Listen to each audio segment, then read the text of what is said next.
Hi everyone, today I'm going to show you how to get a modern abstract look on your furniture finishes. For the first technique, over the previously red paint I had on there, I am dry brushing with only a little bit of paint on my brush and just doing a lot of strokes with leaving some of the exposed red underneath, because really you're just creating an abstract funky look with some texture.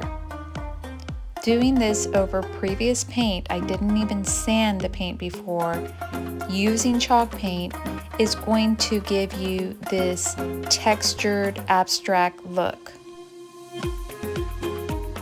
So this is an easy and quick renovation. This technique is very fast to do, requires little effort, and leaves amazing, beautiful results.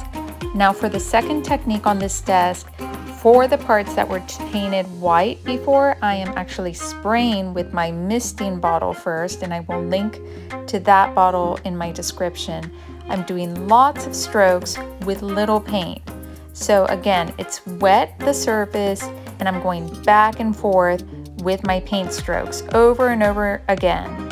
This is creating a thin coat of my off black or my charcoal paint over the white, so you can still see some of the streaks of white underneath, but you're creating a contrast. You don't want your paint to dry. I am pulling down to create streaked marks and to the side, but I'm not adding more paint. You keep it a little moist, not over wet, and you just keep moving your brush. Now for the second section here, or the last section, I am again wetting a little and adding more paint on my brush and doing the same process of just going over, back and forth with my strokes. And for a really cool detail, I am opening up the paint in certain parts, in random parts, by spraying my mister in a certain section, just a small spot, and streaking it just with my brush, just going over the wet area and opening up that paint. Doesn't that look cool? I'm doing it in a few spots just to create some funky pattern on the pieces that were white and now are going to look more charcoal.